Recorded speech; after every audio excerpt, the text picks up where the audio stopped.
Chapter 5, Mishnah 1. The first 5 Mishnahs of this chapter are not about Maaser Sheni, but about the laws of Revai, the fruit of the 4th year of a tree. These are discussed here because of their similarity to the laws of Maaser Sheni. The Torah states in Vayikra, chapter 19, verse 23, that when a fruit tree is planted, the fruits produced during its first 3 years are forbidden. These are known as Orla, whose laws are discussed in Tractate Orla. The Torah further states that the fruit of the 4th year should be treated as kadosh, holy. This means that the fruit of this year should not be brought to Jerusalem and eaten there like Maaser Sheni, or it should be redeemed with money, and the money should be taken to Jerusalem and used to buy food to eat there. The 4th year fruit is called Revai. Since it is not obvious to anyone besides the owner which trees are Orla and Revai, the rabbis were concerned that people might take fruit from them and eat it without realizing that the fruits were prohibited.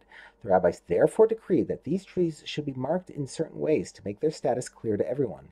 The Mishnah describes these markings. In passing, it also describes how graves were marked to prevent Kohanim from becoming tameh from them.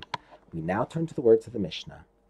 A 4th-year vineyard is marked with clumps of earth, which are placed next to the vineyard.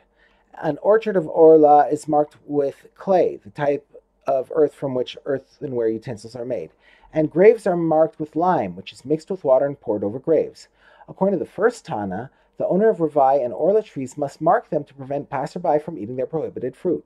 Although someone who takes the fruit without the owner's permission is a thief, the owner is required to prevent even a thief from sinning more by eating unredeemed Revai or Orla. The next Tana disagrees.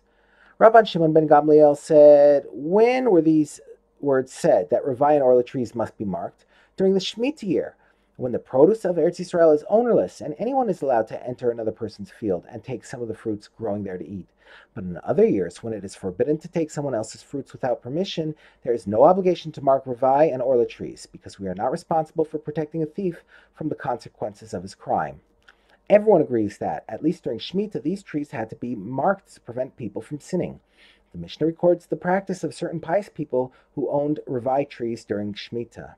And the modest ones, pious people who wished to prevent people from sinning, did not rely on just marking their Revai. Rather, they would set aside coins and say, any Revai that is picked from this orchard shall be redeemed unto these coins.